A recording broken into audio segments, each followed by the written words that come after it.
କିନ୍ତୁ ଏଇ ଯେଉଁ ବିଗତ 5 ବର୍ଷ ସମ୍ପୂର୍ଣ୍ଣ ନଷ୍ଟ ହେଇଗଲା। ମାନେ ଆଉ ସେ ବୋଧେ ମାନେ ଆଖି ବନ୍ଦ କରିଦେଲା ଭଳିଆ ଚୁପଚାପ ରହିଗଲେ, ଆଖି ବନ୍ଦ କରିଦେଲା ଭଳିଆ, କାନ ବନ୍ଦ କରିଦେଲା ଭଳିଆ, ପାଟି ବନ୍ଦ କରିଦେଲା ଭଳିଆ ଅବସ୍ଥାରେ ରହିଲେ, ଯାହାଦ୍ୱାରା କି ବିଶୃଙ୍ଖଳା ହେଲା, ବ୍ୟାପକ ଦୁର୍ନୀତି ହେଲା ଏବଂ କ୍ଷମତାର ଦୁରୁପଯୋଗ ହେଲା। ଏ ବହୁତ କିଛି ଘଟିଗଲା ଏଇ ବିଗତ 5 ବର୍ଷରେ। ବିଗତ 5 ବର୍ଷ ତାଙ୍କ ସରକାର ପାଇଁ ଏକ କଳା ମେଘ ଘନିଗଲା ବୋଲିକରି ମୁଁ ଅନୁମାନ କରୁଛି। ଏବଂ ବିଶେଷ ଖାଲି ଜନସାଧାରଣ ନୁହଁ, MLA ମନ୍ତ୍ରୀ ନେତାମାନଙ୍କ ଭିତରେ ବି ଅସନ୍ତୋଷ ହେଲା। କାରଣ ଜଣେ ଲୋକ ପ୍ରାଧାନ୍ୟ ପାଇଗଲେ ବହୁତ, ସେ ପୁରା ସର୍ବେସର୍ବା ହେଇଗଲା ଏବଂ ସେଥିଯୋଗୁଁ ଲୋକମାନେ ତା ଉପରେ ବିରକ୍ତି ପ୍ରକାଶ କଲେ ଏବଂ ଜନସାଧାରଣ ମଧ୍ୟ ବିରକ୍ତି ପ୍ରକାଶ କଲେ। ଆପଣ जानकी बाबूଙ୍କ समसामयिक राजनीति सक्रिय थे, विजु बाबूଙ୍କ समय थे, नवीन पट्टनायक समय मोहन माझी समय राजनीति खूब सक्रिय। विजु बाबूଙ୍କ समय केमती व्यक्तिगत संपर्क था जानकी बाबूଙ୍କ ए सब टी मु तो खाली विजु बाबू, जानकी बाबू, नवीन बाबू नुह, ता सहित गिरिधरी गमांग तांको सहित भी थिली। तो नवीन बाबू विजु बाबूंकर स्टेट फरवर्ड, से जोटा बुझीजीव आ डेरी करेंगे ना, से अन्य पर निर्भर कर नथिला। जानकी बाबूंकर एक्शन टिके स्लो एक्शन था, से एते सांगे सांगे कौन एक्शन नौ नथिले, धीरे धीरे स्लो। एवं नवीन बाबू प्रथम सब अवस्था बहुत थिला, भल थिला, खराब कही हेब नहीं।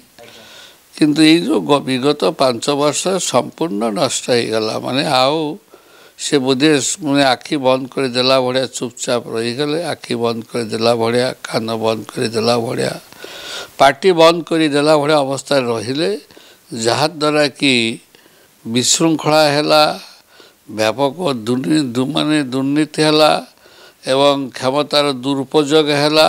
ये बहुत किसी घटिगला ये विगत 5 वर्ष विगत 5 वर्ष तांको सरकार पाई एक कला मेघ घनिगला बोलिकरी मु अनुमान करुछि।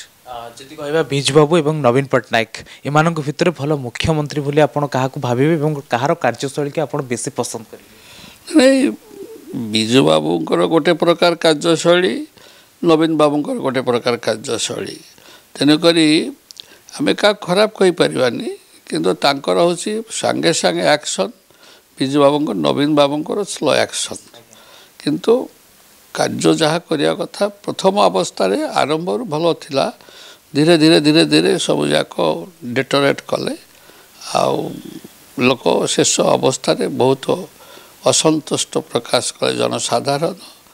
एवं विशेष खाली जनसाधारण नुह, MLA मंत्री नेता मानक भीतर भी असंतोष है। कारण जने लोक प्राधान्य पाइगले बहुत, से पूरा सर्वेसर्वा होगला एवं सेठी जोगु लोक मैंने तापर विरक्ति प्रकाश कले एवं जनसाधारण मध्य विरक्ति प्रकाश कले।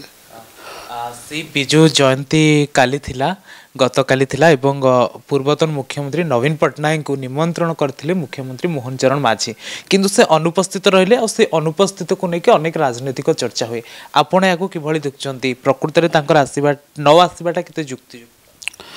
नवीन बाबूंकर जेहेतु बापांकर स्वर्गीय विजु बाबूंकर ये जो जन्म जयंती उत्सव थिला, सेथिपाई से अंततः निजे असेंबली जो बाउंडारी अच्छी परमिसेस ता भीतर जो प्रतिमूर्ति सेठी आसबार थिला एवं तत्सहित संध्या बेले माननीय मुख्यमंत्री दुई उपमुख्यमंत्री प्रफुल्ल घड़ई, आमर Babu Singh, honourable minister MLA ये जो माने थिले सेठी मंचरे सेठी भी तांकर आसीबा कथा थिला।